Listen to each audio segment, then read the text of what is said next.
बिस्मिल्लाहिर्रहमानिर्रहीम। अस्सलाम वालेकुम नाजरीन, मैं हूं साकिब बशीर। नाजरीन, सुप्रीम कोर्ट ऑफ पाकिस्तान में जस्टिस काजी फ़ाइज़ ईसा जो उन्होंने आकर रिपोर्ट जमा करवाई है, 3 सवालात जस्टिस काजी फ़ाइज़ ईसा से पूछे गए थे कि जो सरीना ईसा हैं उनके जो अकाउंट्स हैं उनसे आपका कोई लेना देना हो, अकाउंट्स से जो ट्रांजैक्शंस हुई उनसे आपका कोई लेना देना हो, या जायदादों से आपका कोई लेना देना हो,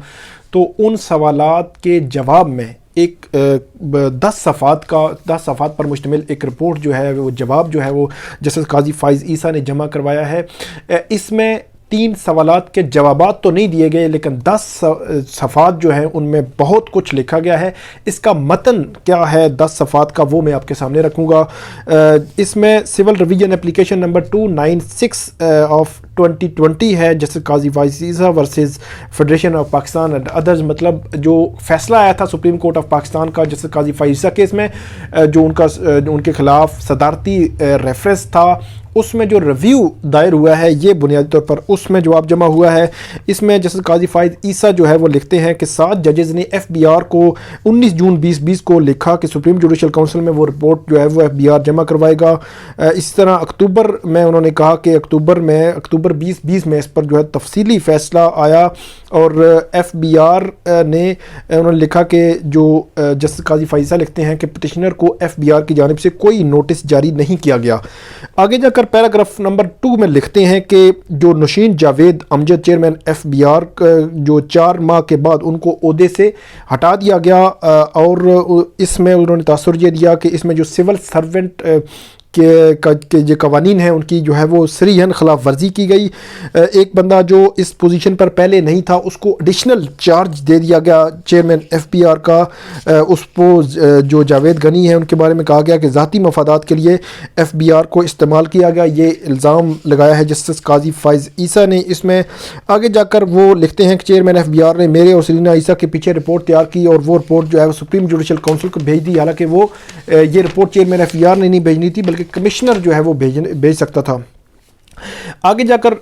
पेज नंबर 2 पे लिखते हैं जस्टिस काजी फ़ाइज़ ईसा कि 19 अप्रैल को सरीना ईसा ने अदालत को बताया कि 19 अप्रैल 2021 को कि चेयरमैन FBR को हमने दरख्वास्त दी थी लेकिन रिपोर्ट फ्राहम नहीं की गई। उसके बाद जस्टिस उमर अता बंदयाल जो बेंच के सरबराह हैं उनके ऑर्डर का हवाला दिया गया कि उन्होंने ऑर्डर किया, उसके बावजूद भी उनको रिपोर्ट जो है वो फ्राहम नहीं की गई। आगे जाकर लिखते हैं कि जो चीफ जस्टिस उमर अता बंदयाल के रीडर हैं उन्होंने उनको बताया कि रिपोर्ट जो फोटो कापी हो रही है उसकी वो कॉपी जो है वो उनको फ्राहम कर देंगे। रिपोर्ट को हिस्सा जो रिकॉर्ड का हिस्सा बनाने पर उन्होंने कहा कि हमने अपने तहरीरी जो इतराज़ात हैं वो भी जमा करवाए हैं, और रिपोर्ट तकसीम करना ज़ाहिर करना इनकम टैक्स आर्डीनेंस के तहत उनके जो बुनियादी हुकूक हैं इससे मुतासर होते हैं। उन्होंने कहा कि ये आप रिपोर्ट तकसीम नहीं कर सकते, पब्लिक नहीं कर सकते। उसके बाद आगे लिखते हैं कि चेयरमैन पास अथॉरिटी नहीं थी कि वो रिपोर्ट जमा कराए, क्योंकि वो ख़ुद जो है वो उसने इसमें लिखा है, और उसमें शहजाद अकबर जो मिर्ज़ा शहजाद अकबर ऊपर इल्ज़ाम लगाया गया है कि उन्होंने अपनी मर्ज़ी की जो है रिपोर्ट तैयार कराई। और आगे लिखते हैं कि जाज़ेब खान जो चेयरमैन FBR को शहजाद अकबर के कहने पर गैर कानूनी तौर पर हटाया गया, और अपनी मर्ज़ी की रिपोर्ट तैयार करने के लिए ये जो है चेयरमैन FBR जाज़ेब खान उनको हटाया गया। जो पेज नंबर 3 है उस पर लिखते हैं जस्टिस काजी फ़ाइज़ ईसा के पटिशनर ये समझने से कासिर है कि ये खिलाफ वर्जी जो है वो क्यों की गई, जबकि चेयरमैन FBR जो है वो इससे मुतलका भी नहीं था, लेकिन उन्होंने गैर यकीनी तौर पर हज़ारों सफ़ात पर मुश्तमिल एक रिपोर्ट तैयार की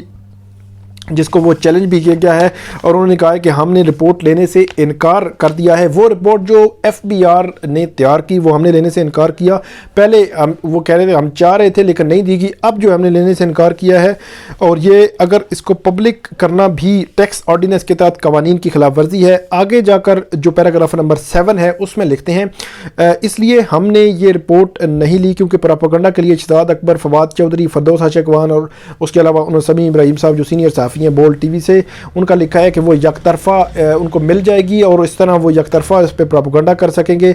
तो आगे जाकर जस्टिस काजी फ़ाइज़ ईसा लिखते हैं कि अपनी उनके खिलाफ जो सदारती रेफरेंस दायर हुआ था कि मैं छुट्टियों पे था, सुप्रीम जुडिशल काउंसिल में भी समर वेकेशन चल रही थी, लेकिन इसके बावजूद उनके खिलाफ रेफरेंस आया और वो रेफरेंस पे प्रोसीडिंग शुरू हो गई। उसके बाद उन्होंने कहा कि वो जो रेफरेंस की कापी थी वो फौरी तौर पर ख़ास मीडिया हाउसेस को दे दी गई जो हुकूमत के زیر اثر ہیں، یہ انہوں نے کہا ہے۔ اور آگے جا کر کہتے ہیں کہ جو army of the social media trolls, یہ انہوں نے ورڈ استعمال کیا ہے کہ ان کو بھی یہ فراہم کی گئی، اور اس کے بعد سوشل میڈیا پر ایک پوری کمپین جو ہے ان کے خلاف لانچ کر دی گئی۔ 3 خطوط وہ کہتے ہیں میں نے لکھے، لیکن مجھے جو پریزیڈنشل ریفرنس تھا اس کی کاپی جو ہے وہ فراہم نہیں کی گئی۔ اس کے بعد انہوں نے کہا کہ انہوں نے جو پروسیڈنگز تھی سپریم جوڈیشل کونسل کی ان کو ریپروڈیوس کیا ہے، جو پیراگراف نمبر 10، 11، 12، 13 ان میں جو ریپروڈیوس کیا ہے وہ دہرانے کی ضرورت نہیں ہے، وہ آپ سن چکے ہیں یقیناً۔ پیراگراف نمبر 14 میں آ کر وہ کہتے ہیں کہ جو آرڈیننس تھا وہ غیر معمولی طور پر اہم، اور اس میں جو آرڈر تھا، جو بینچ کا فیصلہ ہے، اس میں اہم پوائنٹس کو کنسیڈر نہیں کیا گیا، اور معاملہ ایف بی آر کو بھیج کر سپریم جوڈیشل کونسل کو از خود اختیار کی ایک پاور دی گئی ہے۔ ریفرنس غیر فعال ہونے کے بعد وہ کہتے ہیں کہ ایف بی آر کی کارروائی بھی آگے نہیں چل سکتی۔ یہ ریویو اپنا جو ہے اس میں انہوں نے یہ پوائنٹ جو ہے لیا ہے۔ اس کے بعد یہ لکھتے ہیں کہ سرینا عیسیٰ اس کیس میں فریق نہیں تھیں، ان کو نوٹس بھی نہیں کیا گیا، اس کے باوجود ان کے خلاف جو ہے وہ فیصلہ دیا گیا ہے جو ان کے بنیادی حقوق کی خلاف ورزی ہے۔ اس کے علاوہ ایف بی آر کے جو ذوالفقار ہیں، کمشنر تھے، ان کے بارے میں انہوں نے لکھا کہ سرینا عیسیٰ نے بتایا، ان کو کہا کہ میں نے نظر ثانی درخواست دائر کر رکھی ہے، اس کے باوجود انہوں نے ان کو نہیں سنی، دستاویزات بھی ان کو نہیں دی گئی، اور متعلقہ جو پروسیڈنگز ہیں ان کو اس میں حق سماعت بھی نہیں دیا گیا، اور ان کے خلاف جو قوانین کی خلاف ورزی کی گئی، اور اس کے بعد یہ رپورٹ جو ہے وہ تیار کر دی گئی۔ آگے جا کر پیراگراف نمبر 17 میں وہ لکھتے ہیں، پٹیشنر میرے ساتھ جو انہوں نے کہا کہ دسمبر 2019 میں جو دلائل ہم نے مکمل کر لیے پہلے ایسے میں، اس کے بعد انہوں نے یہ الزام لگایا کہ 6 ماہ تک یہ معاملہ جو ہے رسپونڈنٹ سائڈ، مطلب حکومتی سائڈ سے یہ آرگومنٹس ہونے تھے تو وہ لٹکا رہا، اور انہوں نے جان بوجھ کر اس کو جو ہے التوا میں رکھا۔ اس کے بعد انہوں نے لکھتے ہیں پیراگراف نمبر 18 میں وہ تفصیلات بیان کی ہیں گزشتہ جو ہم اپنی ویڈیوز میں بتاتے رہے ہیں۔ اس کے بعد پیراگراف نمبر 19 میں انہوں نے یہ کہا ہے کہ سپریم کورٹ نے جو فیصلہ دیا تھا وہ 7 قسم کی مختلف درخواستیں تھیں، اس میں وہ فیصلہ آیا تھا سپریم جوڈیشل کونسل کے جو سپریم جوڈیشل کونسل کی کارروائی کے خلاف یہ فیصلہ کیا گیا تھا۔ آگے پیراگراف نمبر 20 میں لکھتے ہیں کہ 20 اپریل کو سپریم کورٹ نے کہا کہ 9:30 بجے کورٹ شروع ہوگی، لیکن 11:30 بجے پھر 11 بجے شروع ہوگی، پتہ نہیں مجھے بتایا نہیں گیا اس حوالے سے کہ 11 بجے جو ہے وہ کیوں شروع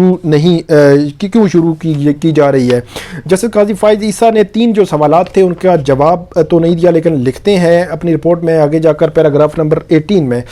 پیراگراف نمبر 21 میں کہ حیران کن طور پر بینچ کے سربراہ جسٹس عمر عطا بندیال نے کچھ سوالات پوچھے، ان سوالات کی بنیاد بظاہر چیئرمین ایف بی آر کی رپورٹ معلوم ہوتی ہے، میں اور میری اہلیہ چیئرمین ایف بی آر کی رپورٹ کو بے وقت سمجھتے ہیں، اور عدالت کی جانب سے تینوں سوالات پوچھے ہی نہیں جانے چاہیے تھے۔ اگر میں ان سوالات کا جواب دیتا ہوں تو یہ ایف بی آر رپورٹ کو تسلیم کرنے اور اپنے کیس کو خراب کرنے کے مترادف ہے۔ نظر ثانی درخواستوں کی سماعت کے دوران ایف بی آر رپورٹ پر بات کرنا نامناسب ہے۔ اگر میں نے سوالات کے جواب دیے تو اس سے میرے خلاف ایک اور ریفرنس بن سکتا ہے۔ ان سوالات کے جوابات کے بعد سپریم جوڈیشل کونسل کو ایف بی آر رپورٹ کی روشنی میں میرے خلاف کارروائی کا اختیار مل جائے گا۔ میں حلفاً کہتا ہوں کہ میں نے جسٹس عمر عطا بندیال سے ملاقات کر کے کبھی اپنے کیس پر بات نہیں کی۔ یہ جو ملاقات کا کل ویڈیو میں نے آپ کو بتایا تھا، جسٹس عمر عطا بندیال نے کہا تھا کہ میری آپ سے اور آپ کی اہلیہ سے ملاقات ہوئی، تو اس کا حوالہ دے کر کہتے ہیں کہ میں نے چیف جسٹس کو درخواست کی کہ میرا مقدمہ سننے والے کسی جج کو میرے ساتھ نہ بٹھایا جائے۔ جسٹس عمر عطا بندیال نے مجھے اپنے فارم ہاؤس کا شہد جو ہے وہ تحفہ بھجوایا، میں نے شہد کی بوتل شکریہ کے ساتھ واپس کر دی۔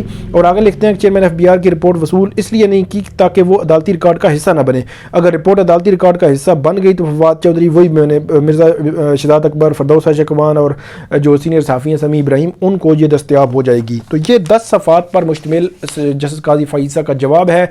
اس میں بہت ساری چیزیں انہوں نے اہم نوعیت کی ان کو اٹھایا، لیکن 3 سوالات کے جوابات جو ہے وہ موجود نہیں۔ اب دیکھتے ہیں کہ سپریم کورٹ اس معاملے کو آگے کیسے چلاتی ہے، اور کل جو ہے اس کیس میں جو ایڈیشنل اٹارنی جنرل ہے وہ اس میں دلائل جاری رکھیں گے۔ یہ تھی ہماری ویڈیو، آپ اس پہ کامنٹ ضرور کیجیے گا۔ بہت شکریہ۔